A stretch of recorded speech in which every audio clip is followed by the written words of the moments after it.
Good morning. I'm Lauryn Rumney Rodriguez. This is my elevator speech. I feel like it would be best if I kind of chronologically came full circle and then would be able to answer these questions in the best way. So,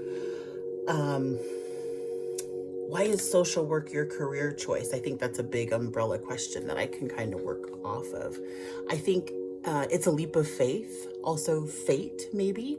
I was going back to school at 40 to get my just general university transfer. When I first finished high school, I decided that I wanted to be like mom, who retired from ATF, so I took criminal justice. And then my dad, who was a computer programmer, wanted me to kind of follow his path that way too. And I was very young. I wasn't sure what I wanted to do. This is in like 1997. And so I did that for a while, and I thought, I can't do this. I like to use computers. I don't want to figure out how they work. It wasn't for me. And so as I got married, I was very young. I was a Marine wife. I did a lot of key wife things. My husband was a crew chief, so we were non-deployable at a training squadron.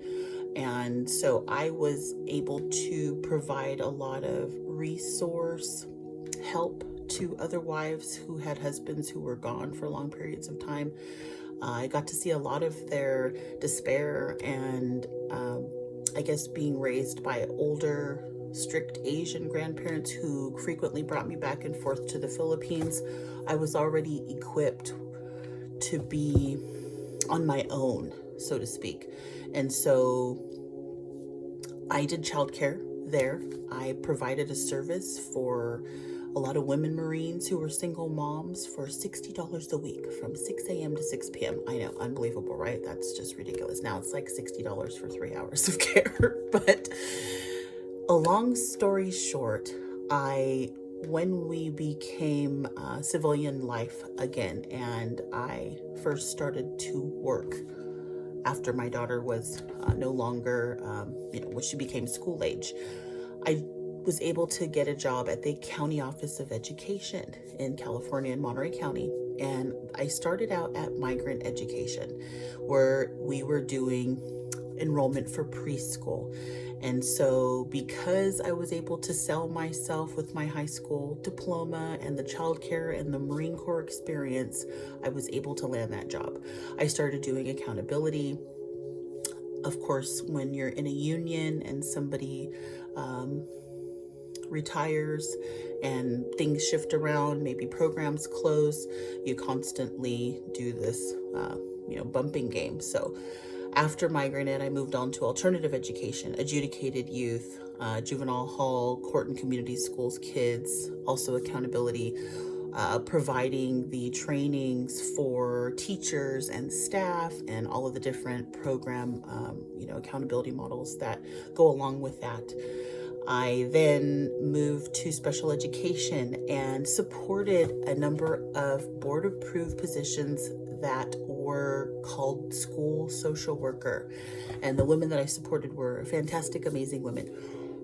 One of them dealt directly with foster youth advocacy. So at that time, there was an assembly bill called AB 490, and it initiated continued services from the age of 18 to 21, so 21 years and 11 months, giving foster kids truly a head start at life without just kind of throwing them out of the program at 18, and that was really fascinating.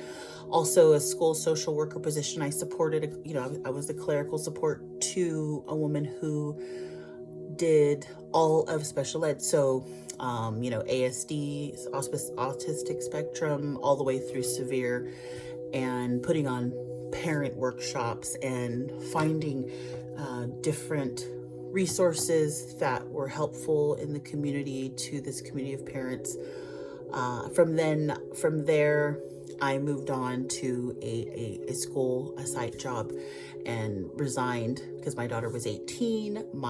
I started a new life I was married 20 years and had been through tons of therapy. That's another thing. I was in therapy as a child. I was in therapy as a young Marine's wife when my daughter got to be an adolescent, as a family, individually, later in my 30s.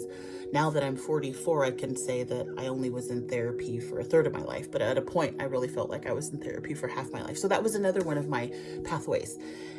And I had no idea that I would be buying this humongous boarding house in East Texas.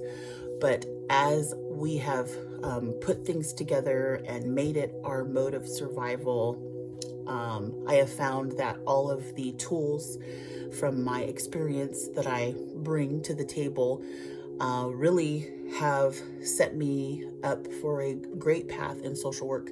I had a teacher at Kilgore College who is a great mentor to me. And she said, Lauryn, you want to sandbag and take another certificate program because you're avoiding a university because just make the leap. And trust me, UTA would be a great choice for you. You're already doing the work. We're already referring clients to your home. You're naturally, innately helpful. You enjoy, you get joy and peace from providing a help to others. And I think that's absolutely true. It's hard. I think all of us have a hard time, I think, sometimes accepting where we're at. But this is something that I identify with. I feel like I'm giving back from all of the mentors in the village, so to speak, that raised me. And I feel like my experience with being a young Marine's wife and truly migrant granddaughter and county servant capacity, with all of the experiences that I have brought me to this client population in my home. We deal with a lot of things. I could probably write a book. We have a better group than we had 4.5 years ago. It's difficult sometimes, finding a lot of clarity in things that I've struggled with through a lot of my classes I'm taking. Like I'm taking a substance abuse class right now, and that's really helpful. Making realizations with character behaviors, a lot of informal personal power when you invite somebody to live in your home versus somebody in the community who's offering a service. Those things are challenging to, dissect. But for the most part, I'm not sure where my degree will take me, possibly through internships as I progress in my academic career. But right now, the population we serve is in the boarding house. There's an age group right now, 50 to 60 kind of right now. We don't really have a whole lot of young people, and it's an interesting age. It's an age of people that have already lived but haven't really settled, and being that they're in a room rental and we're kind of going into a minimalistic society, it's an interesting time. But I think that concludes my story in all of the questions that were on this assignment. So I thank you for the opportunity.